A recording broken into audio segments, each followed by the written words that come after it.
Good morning, everybody. So glad to be talking to you this morning.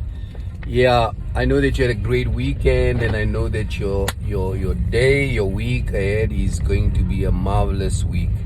This morning I want to talk about changing in unchanging environments, how to be resilient, how to be consistent, how to make sure that you continue to adapt and change. And what comes to mind is the current situation we find ourselves in. There is a new day arising as we start seeing things coming alive, and we start realizing that we are faced with an epidemic that has just affected the whole world. Who would have thought that something that happens in China will affect us and will get us to be homebound?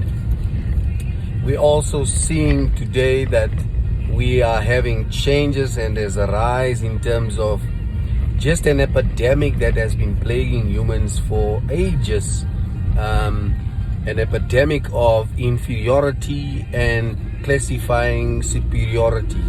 Rather than striving for equality, there's always been this strive for separation, whether that be spiritually, emotionally, physically, mentally, materially.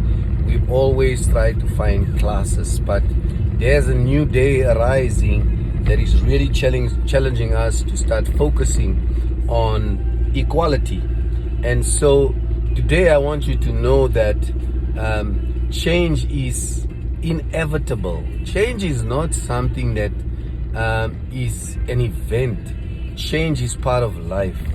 And today I want to encourage you to embrace change, because the minute you get to a place of embracing change and making change the reality of your life, you are going to find yourself being able to grow and learn and develop.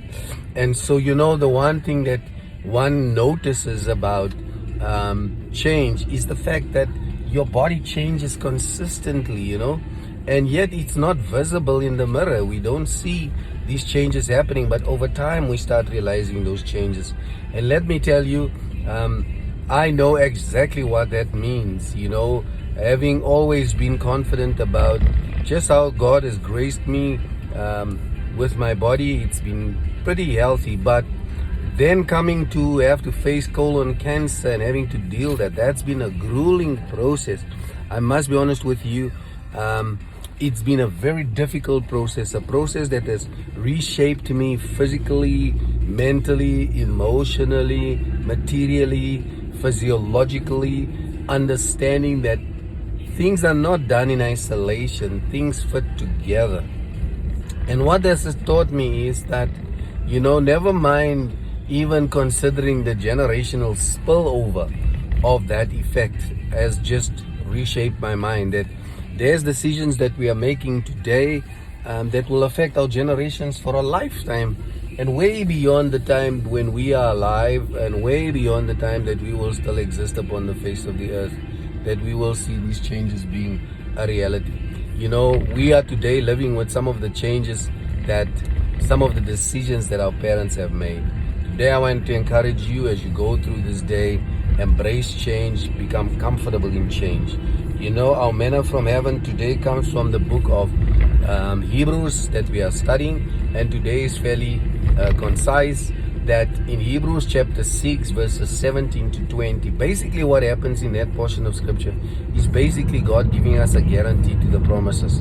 The previous scriptures that we have dealt with, we dealt fundamentally with the fact that in blessing we are blessed. That means we are blessed with many blessings.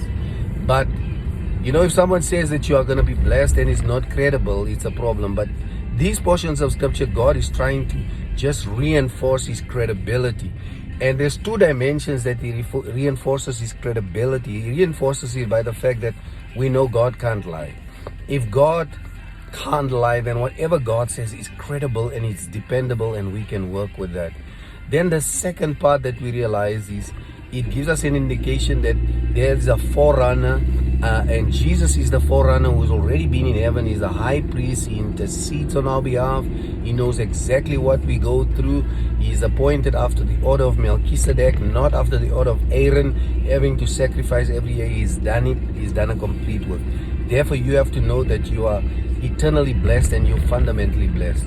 Then what I want to call you to action, or I want you to reflect on today, is really knowing this, that change is inevitable and you got to get out of your comfort zone. It's amazing how when we were children, how we were curious, exploring many things, and now that we grow older, how we get so set in our ways and we are unwilling to change. So I want to stir you to change.